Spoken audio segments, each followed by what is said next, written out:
For the 1908 building year, Germany would construct the Helgoland-class battleships, which were essentially upgunned versions of the Nassau-class with other minor improvements.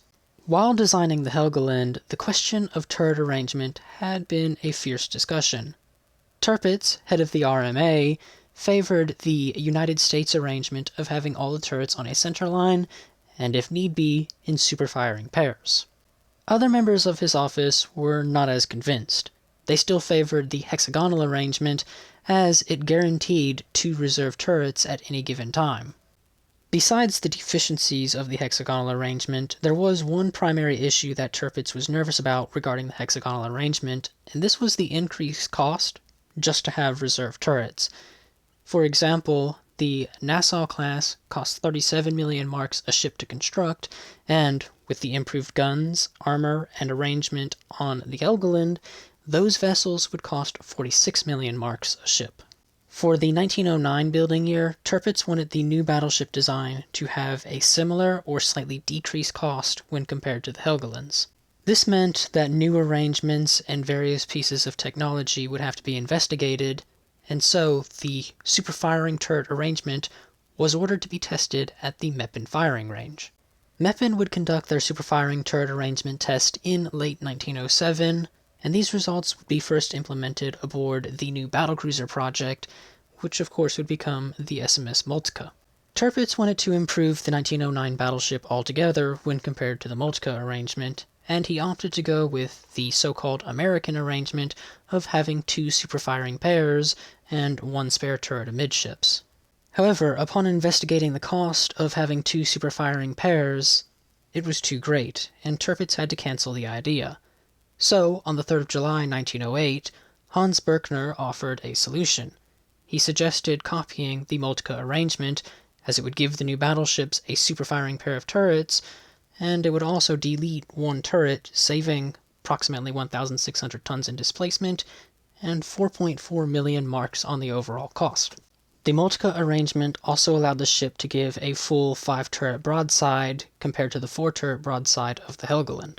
This turret arrangement was met once again with fierce opposition in the RMA, but in January of 1909, Tirpitz would approve the Moltke arrangement to be applied on the 1909 battleship. During the design phase of the Helgoland, Germany began investigating the design of turbines, and they started to produce their own turbine machinery, rather than buying the Parsons sets, which came with a 1 million gold marks price tag. For the Helgoland, Tirpitz decided to use reciprocating engines, as he wanted to wait for the German turbines to be ready, so Germany was not paying 1 million marks per set of turbines to Parsons when they could produce their own for less. The turbines would not be completed until 1910, which fit right in with the 1909 battleship project. Even then, the ships would have various types of turbines installed. The first vessel would have 3 sets of turbines delivered from Parsons, the second would have 3 sets delivered from AEG Curtiss, the third would have 3 sets from Parsons once again, the fourth would have 3 sets from Schischau, and the 5th ship would have 2 sets from Parsons, with 1 diesel engine for the central engine. However, upon completion, the 5th ship's diesel engine was not ready for service, and the engine room would remain vacant. Due to the new turret arrangement, the arrangement of the propulsion machinery also had to be completely reworked. Rather than being stuck amidships, there would now be a forward boiler room, then ammunition spaces for the central turrets, another boiler room, and then the turbine rooms after that. The decision to use 3 propellers and 2 parallel rudders was derived from the Nassau and Helgoland, as it was seen as sufficient for what the Germans needed. It is also possible that they opted to go with 3 propellers because having 4 would increase the cost, as they would need a new engine, shaft, stuffing box, and propeller. At the end of 1908, as the new class of battleships design was being finalized, Germany would conduct a series of artillery tests on armor plate mock-ups for the Helgoland class, and they would also use a target ship named Jupiter. The test was a 28-centimeter gun at medium range, firing upon the 300mm belt armor of the Helgoland, with coal backing. It was found that the armor was insufficient to stop the 28-centimeter shell, and with rumors going around that Britain was upgunning to the 13.5-inch gun, Germany had to rework the armor system. All armor values would see an increase. The main belt would now be 350 millimeters, tapering to 180 millimeters at its lower edge. The forward and aft armor belt would be 180 millimeters. The citadel forward and after ends would be 300 millimeters. The armored deck would be 30 millimeters and 50 millimeters on its sloping turtleback edges, while the torpedo bulkhead would be increased to 40 millimeters, and the turrets would be increased to 300 millimeters on the face, 250 on the sides, and 110 on the roof. The overall hull form and application of the armor would be the same as on the Helgoland. The ship's design was submitted, accepted, and its budget was approved in the 1909 Ersatz Heidelbrand Kaiser project in March of 1909.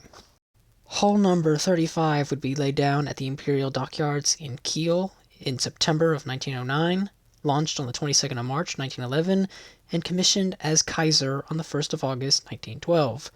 Hull number 310 would be laid down at AG Vulcan in Hamburg on the 26th of January 1910, launched on the 10th of June 1911, and commissioned as Friedrich der Grosse on the 15th of October 1912. Hull number 530 would be laid down at Holdfahrtswerke in Kiel in July of 1910, launched on the 11th of November 1911, and commissioned as Kaiserin on the 14th of May 1913. Hull number 857 would be laid down at Schikau Danzig on the 17th of July 1910, launched on the 27th of April 1912, and commissioned as König Albert on the 31st of July 1913. And finally, we have Hull 167 laid down at Garmenja-Volt in Kiel in October of 1910, launched on the 17th of February 1912, and commissioned as Prinz Regent Luitpold on the 19th of August 1913. This completed the 5 vessels of the Kaiser class. This was Germany's first step in actually modernizing the equipment and arrangement of its Dreadnought-era battleships. However, the Kaiser was not the end of the rearrangement story.